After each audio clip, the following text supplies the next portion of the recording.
Retrouvez chaque jeudi à midi les meilleurs gérants de la place autour d'Hubert Tassin sur Décideur TV. Les décideurs de la gestion, bienvenue. Jeudi, un peu plus de midi, vous en avez l'habitude. Nous décortiquons l'actualité, notamment économique, je dirais, de la planète, et nous essayons d'en tirer des conclusions.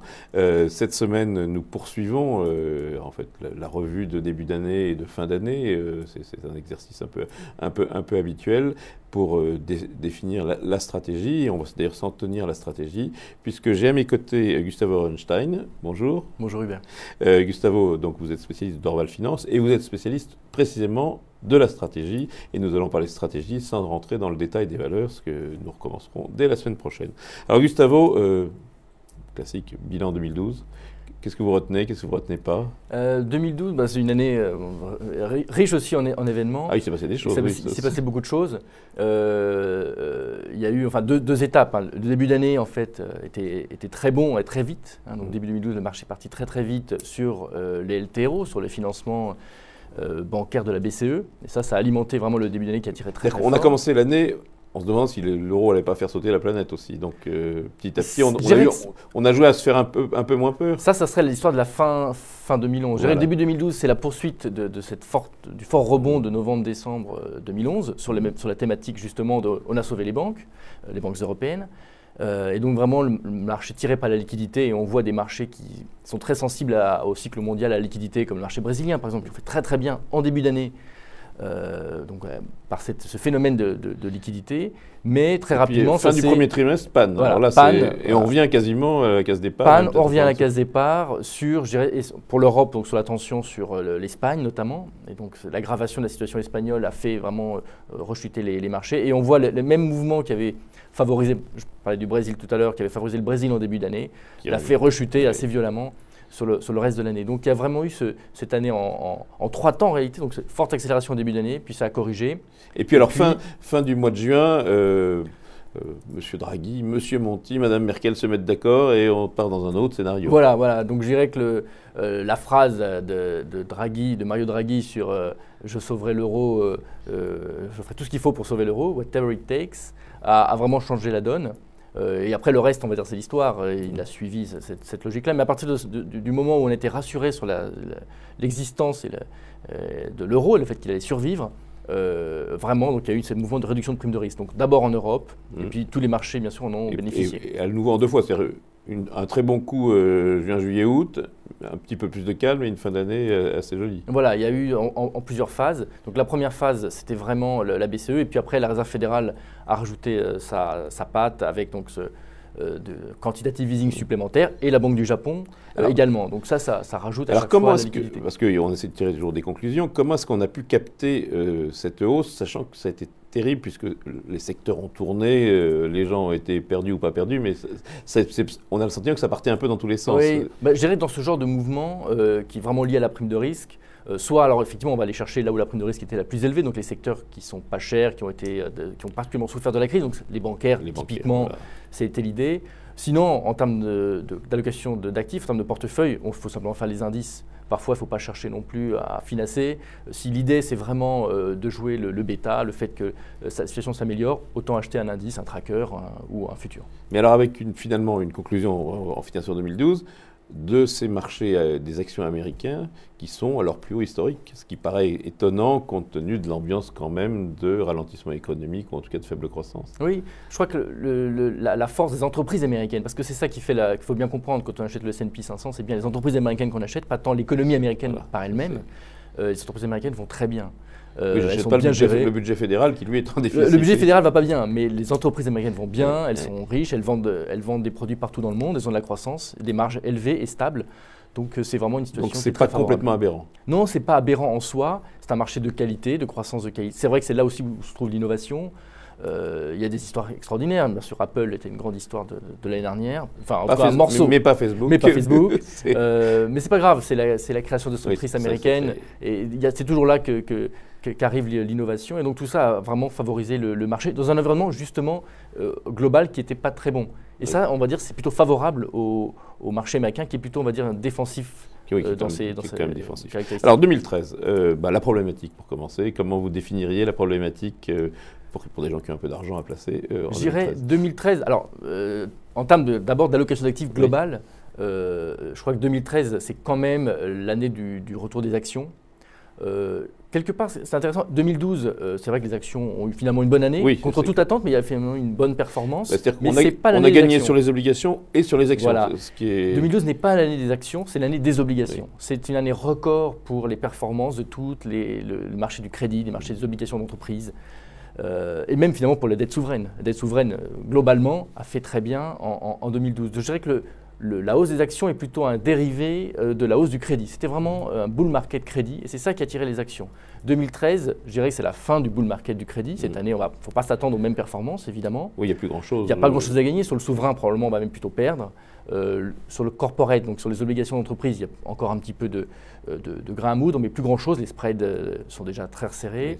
Oui. Donc aujourd'hui, on pense que le marché action continue de Donc c'est les progresser, actions. mais vraiment pour les actions. Aujourd'hui, Et on commence à voir aux États-Unis, par exemple, des flux se renverser. Le retail revient sur les actions et commence à vendre un petit peu ses fonds obligataires. Oui, c'est-à-dire que les États-Unis, ils ont 4-5 ans de hausse de la bourse derrière eux. Donc, ils sont un peu, souvent, voilà, les particuliers arrivent un peu tard. Arrivent donc, un peu tard, oui. En revanche, chez nous, il n'y a pas 5 ans, il y a 6 mois. Donc, non, aujourd'hui, je dirais que ça vient de commencer, en fait. Ça vient Voilà. de commencer. Les gens ne sont pas encore très sûrs. C'est vrai que la situation macroéconomique européenne est très mauvaise. Mais si on regarde au-delà, je crois que la lame de fond, c'est quand même revenir sur les actions. D'accord. Alors, on va y revenir. D'abord, on revient sur les actions, mais quels sont les risques? Alors, qu'est-ce qu'on voit comme risque qui pointe à 1 mois, à 3 mois, 6 mois, 1 an, j'en sais rien. Alors, comme toujours, il y a les risques qu'on sait et ceux qu'on ne sait pas. Les inconnus. Oui, le signe noir, on ne le connaît pas. Voilà, donc pas... alors, il y a les signes gris, des choses qui peuvent aller mal, mais qu'on sait. Alors, en Europe, il y a bien sûr les élections italiennes. On est plutôt, on va dire, pas très inquiet. On pense que la dynamique italienne est enclenchée. Il n'y a pas de raison de changer radicalement de leur parcours. Mais enfin, ça peut être une source de Il peut y avoir stress. une majorité ou une absence de majorité un peu à l'américaine, un peu Voilà, un peu ce qui compliqué. peut arriver, c'est que le centre-gauche arrive au pouvoir, mais avec une majorité très courte, et donc on rentre dans des difficultés de politique italienne. Oui, ils ont une spécificité, c'est que la Chambre basse sert à quelque chose, contrairement à ce qui est le cas en France. Exactement. Donc il peut y avoir de la négociation. Ça peut être des négociations et donc du mal à faire avancer les réformes nécessaires. Mais bon, je crois que vraiment que il n'y a pas de grande inquiétude. On ne sent pas, vous ne le sentez pas sur les marchés obligataires de la dette italienne. Pas du tout, non. Au contraire, voilà, ça s'est vraiment beaucoup détendu ces derniers mois. L'autre thème, toujours en Europe, en milieu d'année, ça va être le Portugal et l'Irlande, c'est-à-dire leur retour. Ils sont censés revenir sur les marchés. Alors là, ça, c'est les bons élèves, c'est ceux qui allaient très mal et qui ont pris la bonne potion. Ouais, absolument. Mais, donc, les Irlandais plus que tous les autres, oui. c'est vraiment le bon élève de la zone euro. Mais bon, ils ont quand même une dette toujours très élevée, 120% du PIB de dette. Et donc, alors on leur avait fait cadeau de 2 ans et on arrive au bout des 2 ans ou d'un an et demi. Voilà, on leur a laissé plus de temps, mais jusque-là, on ne leur a pas réduit la dette. Voilà. Or évidemment, l'exemple grec de l'année dernière fait des émules. Je pense que les Irlandais et les Portugais verraient d'un bon œil que les Européens consentent aussi à réduire un petit peu le poids de la dette. Oui, on n'a pas réduit du tout, on a juste rééchelonné. On leur a donné plus de temps, oui, on a rééchelonné. Mais pas un vrai rééchelonnement. Donc ça c'est les risques Europe. Ça, c'est les risques Europe. Aux États-Unis, évidemment, il y a le débat budgétaire. Ce fameux débat du budgétaire. Voilà, donc effectivement, le deal de fin d'année entre républicains et démocrates n'a pas tout réglé, et notamment il a repoussé de 2 mois tout ce qui concerne les baisses des dépenses publiques. Et il se trouve que donc fin février arrive également le problème du debt ceiling. C'est un problème classique américain lié au mode de gestion des finances publiques. Le Congrès doit voter pour augmenter ce debt ceiling. Et évidemment, c'est encore une fois une grande négociation entre républicains et démocrates. Il ne peut pas ne pas le faire, mais forcément, il y a d'abord la négociation et puis il y a les modalités quand même. Je dirais, c'est-à-dire, la question du debt ceiling, c'est l'augmenter ou pas l'augmenter. Oui. Ça, c'est facile. Sur les dépenses, non. Évidemment, les dépenses, on peut voir quel type de dépenses. Il y a une vraie réflexion. Mais ce qui se passe, c'est qu'aujourd'hui, les républicains vont probablement utiliser le débat du debt ceiling pour tordre un peu le bras sur les dépenses. Oui, parce que l'accord du 31 décembre, c'est pas un accord. On s'est mis d'accord sur les hausses d'impôts et on n'a rien fait comme les Français pourraient le démontrer. On n'a rien fait pour les baisses de charges. Oui, absolument. Tout ce qui est baisse de dépenses publiques a été repoussé dans le temps. Ça peut polluer un peu le débat. Et aller sur les marchés, oui, parce taper que un peu sur... en tout cas, ça peut augmenter un peu l'inquiétude. ça renvoie en fait à ce qui s'est passé à l'été 2011. L'été 2011, même débat, debt ceiling et dégradation de la note américaine. Et ça a été vraiment un été là, difficile. on voit les risques visibles. Après, il y a des risques qui sont liés au scénario économique. Alors, quel est votre scénario économique d'abord? Un petit tour du monde rapide. Je dirais que le scénario économique, c'est que globalement la croissance mondiale en fait, va être faible, sous le potentiel, mais avec un profil très différent de 2012. 2012, elle était également faible, sauf qu'elle était tout en ralentissement tout au long de l'année. Avec un point bas, donc on va dire en fin d'année 2012, et 2013, on l'imagine plutôt en réaccélération. Donc c'est un profil qui est beaucoup plus intéressant pour les marchés financiers qui sont dans la dérivée seconde. Qui aiment bien un peu, ils anticipent. Donc ça veut dire, alors on commence par les États-Unis. Aux États-Unis, la croissance va rester comme elle était donc en 2012, entre 2 et 2,5. Oui, comme il n'y a pas beaucoup de risques en dehors du débat voilà, fiscal. je dirais que s'il n'y avait pas eu les hausses d'impôts, parce que finalement, en fin d'année dernière, ils sont quand même mis d'accord sur des hausses d'impôts, ça coûtera quand même quelque chose à la croissance. Donc s'il n'y avait pas eu ça, probablement que l'économie américaine aurait réaccéléré, mais le problème budgétaire va quand même coûter un petit peu. Donc au final, on va rester autour de 2,5 de croissance. Les émergents, et puis d'abord la Chine. Alors la Chine est en train de réaccélérer. Le plan de relance fonctionne. Le plan de relance, le fait aussi que il y avait trop de stocks et on déstocke. Naturellement, le cycle économique, il y a une partie naturelle, indépendamment de tout ce que font le gouvernement. Et donc naturellement, l'économie chinoise est en train de réaccélérer. Donc ça, c'est une bonne nouvelle quand même. Ça, c'est une bonne nouvelle. Donc le point bas, c'était le troisième trimestre 2012. Ça réaccélère. Maintenant, on n'imagine pas une réaccélération très forte. Oui, on ne va pas retrouver les niveaux d'il y a 5 ans. La croissance aujourd'hui va tourner entre 7,5 et 8. Alors ça peut accélérer à 8,5 évidemment. Ça paraît pas mal quand même, mais effectivement, on n'est pas à 12. Pour ce qui est de la Chine, ça reste une croissance un peu... Alors le reste des émergents, alors là, il y a tout le reste du monde, donc c'est beaucoup. Parce que quand on regarde la différence des émergents, il y a différentes histoires, mais globalement, la plupart des émergents ne sont pas très loin de leur croissance potentielle en fait. Il n'y a pas énormément de place pour une très forte accélération, comme je le disais. Ni en Amérique du Sud, ni en Inde. Alors en Amérique du Sud, il y a l'exception brésilienne. C'est vrai que le Brésil a beaucoup ralenti. La croissance 2012 sera autour des 1%. Il devrait réaccélérer autour des 3,5% donc en 2013, ce qui est attendu. Ce qui reste pas terrible pour le Brésil. Compte tenu de le Brésil a des problèmes, quelques problèmes conjoncturels, mais a beaucoup de problèmes structurels qui empêchent un peu la croissance de réaccélérer. L'Europe de l'Est.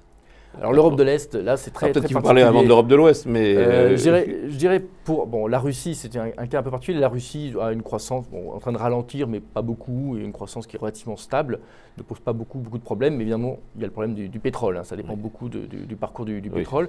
Quant à l'Europe centrale et orientale, on va dire celle qui est membre de l'Union européenne, je crois qu'aussi ils sont en train de sortir d'un tunnel qui a commencé en 2008, un long tunnel d'ajustement. Ils en ont eu plein, oui, parce qu'ils avaient l'ajustement normal plus la crise. Absolument, ils ont eu la crise financière, ils ont eu la crise européenne et ils ont eu aussi, un peu comme l'Espagne, il y avait une bulle de crédit, etc., qui a dû être corrigée. Ça a été très très difficile pour beaucoup de ces pays. Et aujourd'hui, ils sont en train d'en sortir. Vous avez l'impression qu'on est un peu au bout. On est au bout. Alors la croissance va être très faible, évidemment, c'est vrai, mais ils sont en train de sortir des ajustements budgétaires, des ajustements des comptes courants. Et donc, on commence à avoir une base plus saine pour une reprise de Alors, le mauvais élève, l'Europe continentale, voire même britannique. Oui, alors pour ce qui est de l'Europe, de la zone euro, on continue à observer la même chose, c'est-à-dire que le nord de la zone euro va plutôt bien, l'Allemagne, elle ralentit, mais elle annonce, elle ralentit, c'est normal. Sa croissance dépend beaucoup de ses partenaires. Le premier client de l'Allemagne, c'est la France. Exactement, et donc ça, forcément, ça les fait ralentir, mais le chômage est quand même très bas. Là, il y a des négociations salariales qui commencent en Allemagne, elles sont plutôt orientées vers la hausse des salaires. Donc tout ça fait qu'on n'a pas de grande crainte sur l'économie allemande, sauf si évidemment la France devait chuter très violemment. Ce qui nous amène au cas de la France. Là aussi, sur la France, ce qu'on croit, c'est que le problème français, ça n'est pas un risque de collapse, c'est plutôt la perte de substance. Oui, c'est petit à petit. C'est petit à petit, ça se fait lentement. Et je dirais quelque part, le problème français, on va plutôt s'en apercevoir lorsque justement le cycle mondial va redémarrer. Voilà, quand ça ira mieux, on verra que la France va créer moins d'emplois que les autres. Le point bas dans la zone euro, vous le situez plutôt premier trimestre, premier semestre Premier semestre, alors entre le premier et le deuxième trimestre, c'est difficile, mais je dirais en début d'année. Et à partir de là, une reprise mais très très faible de la croissance. Ça veut dire que les marchés financiers peuvent déjà, c'est peut-être ce qu'ils ont déjà fait, en début d'année, peuvent déjà se dire le pire est derrière nous. Je crois que les marchés financiers, d'abord, ont acté le fait que l'euro n'allait pas disparaître. Voilà, c'est quand même déjà le risque systémique. Donc ce risque-là s'est réduit et ça c'est ce qui se joue encore en ce moment. L'aspect croissance, aujourd'hui, on n'y croit pas trop. Il n'y a qu'à voir les commentaires en général sur l'Europe. À part l'Allemagne, effectivement, mais pour les autres, on n'y croit pas trop. Et la France, notamment, il y a beaucoup d'inquiétudes. Donc on pourrait avoir éventuellement une bonne surprise dans le sens où on n'attend vraiment rien de la croissance européenne. Et encore une fois, si je parlais des États-Unis, mais c'est vrai aussi pour l'Europe, il y a une différence entre la croissance européenne et les entreprises européennes. Alors voilà, ça c'est quand même le grand sujet, c'est qu'on a des entreprises qui vont quand même, surtout les très grandes, plutôt très bien. Les grandes entreprises vont bien. C'est bien géré, il y a peu de dettes. Pas de dettes. Plus elles sont internationales, plus on va dire leur parcours est de qualité. Donc il n'y a pas de... là également, du moment qu'on évite le risque systémique, la chute vraiment brutale de l'économie, je dirais que le parcours des actions peut être tout à fait correct et on s'y attend. Alors que l'économie elle-même ne fait pas de croissance. Alors l'application de tout ça, les poches d'investissement à potentiel, comment vous les voyez? Vous, c'est votre métier, donc vous faites des répartitions. Alors absolument. Donc nous, en début d'année, on a maintenu les positions qu'on avait dans le crédit d'entreprise, notamment dans les hauts rendements, donc la partie, on va dire la plus risquée du crédit, parce qu'on pense qu'il y a encore un petit peu de valeur dans ce segment-là. Vous avez quel écart avec les emprunts d'État en rendement à peu près? Les spreads sont entre 550, 600 points de base. C'est pas nul, quoi. Non, c'est pas nul. Pour un risque plus important, voilà. évidemment. Mais on pense qu'à ces taux-là, c'est encore rémunéré. Vous gardez. Donc on garde les positions, mais on n'en rajoute pas. Vous n'en rajoutez pas. Et notre idée, c'est qu'au fur et à mesure où ce spread va continuer à se réduire, on va au fur et à mesure réduire les positions. Et en allant vers les actions? En allant vers les actions. Alors effectivement, si notre scénario est le bon et que la croissance continue à réaccélérer, on aura envie d'aller vers les actions. Et dans quelle zone géographique avant de parler? Alors aujourd'hui, au niveau international, on a une préférence pour l'Europe et les émergents, sachant que les États-Unis ont déjà eu un parcours alors juste, par exemple en Europe, vous estimez qu'il y a une décote de quoi sur des valeurs internationales européennes par rapport à des américaines? Je dirais qu'en Europe, on trouve de la décote en général un peu partout. Oui. Alors il y a quelques poches plus ou moins chères, évidemment. Alors on reste sur les bancaires. Même si, là, en début d'année, c'est vrai que ça a beaucoup tiré l'année dernière, les bancaires, donc on peut peut-être un petit peu réduire quelques positions, mais globalement, on ne peut pas y avoir de hausse de marché en Europe si les banques n'y participent donc, pas. Toujours les bancaires. Toujours des bancaires. Et puis après, oui, de la croissance. Le cycle ou pas trop de cycle quand même? Un petit peu de cycle, mais enfin, effectivement, il faudra quand même regarder le problème du debt ceiling, du débat américain qui peut peser un petit peu sur ces anticipations de croissance mondiale. Mais je dirais qu'une fois que ce point-là est passé, ça peut aller assez vite, puisque mi-février, ça devrait être réglé. Les fameuses vedettes des années précédentes, c'est-à-dire les gens qui s'adressent aux nouveaux riches des pays émergents, ça marche toujours, ça? Oui, je pense que c'est quand même une histoire profonde. Il peut y avoir des rotations sectorielles sur 6 mois. Les résultats des automobiles allemandes, on a bien sûr LVMH, on a quoi? Voilà, donc il y a quand même des histoires de croissance qu'on comprend. Servir le consommateur émergent, ça reste quand même dans la durée quelque chose de positif. Donc, ça, c'est donc je retiens des obligations et des actions plutôt, donc vous disiez Europe et émergents. Émergents, donc un peu partout? Un peu partout. Alors, dans les émergents, on aime bien l'Asie. Ils sont un petit peu en avance dans le cycle économique, c'est vraiment là qu'ils ont le moteur. Ils ont le moteur, c'est là où il y a à la fois le consommateur, le producteur. Bon, tout ça, ça donne pas mal d'atouts. Donc on revient un peu sur la Chine, qui a quand même beaucoup souffert, le marché chinois a beaucoup souffert sur les 3 dernières années. Donc voilà, de la Chine, un petit peu d'ASEAN, comme la Thaïlande, qui aussi va plutôt bien. Et un peu d'Europe centrale. Donc, oui, et puis je disais également de l'Europe centrale. Là, c'est sur l'idée à la fois de la prime de risque, ça fait partie des marchés émergents les moins chers, et puis également parce qu'on pense qu'ils sont, comme je le disais, au bout de leur ajustement. Ils sont au bout et ils sont voisins de ce qui va plutôt bien, c'est-à-dire de l'Allemagne. Et ils sont proches, exactement, c'est la base arrière de la production allemande. Alors, juste matières premières, pétrole, or, vous avez des idées sur ce qui peut se passer? Alors aujourd'hui, on n'est pas spécialement favorable aux matières premières elles-mêmes. On préfère vraiment les actions qui sont vraiment décotées. C'est votre scénario, croissance pas très forte, donc c'est pas la peine d'aller chercher les matières premières comme on l'a pu le faire il y a 4 ou 5 ans quand la Chine était à 2%. Et je dirais même qu'en réalité, on a intérêt qu'il n'y ait pas d'explosion de la croissance. Pour les marchés financiers, ce qui est favorable, c'est d'avoir suffisamment de croissance pour que les entreprises aillent bien, tout en ayant des conditions monétaires très souple. Qui ne bouscule pas. Voilà, qui n'y ait pas de hausse de taux violente, ni rien du tout. Ça, c'est vraiment la situation idéale pour le marché action. Alors sur les taux, justement, ces politiques des banques centrales, on ne vous avait pas cité dans les risques. Il y a un moment où, de toute façon, on va arrêter de faire marcher la planche à billets. Vous ne le voyez pas tout de suite? On ne le voit pas tout de suite. D'abord, la Réserve fédérale s'est un peu engagée, on va dire, à maintenir sa politique jusqu'en 2015. Oui, difficile de revenir là-dessus. On voit mal la BCE ne pas la suivre. La BCE ne s'est engagée à rien, mais bon, je dirais que la situation globale en Europe fait que, notamment sur le marché du travail, fait que la BCE ne peut pas vraiment faire autre chose qu'au mieux attendre, et éventuellement baisser les taux si la reprise dans la deuxième partie d'année ne se matérialise pas.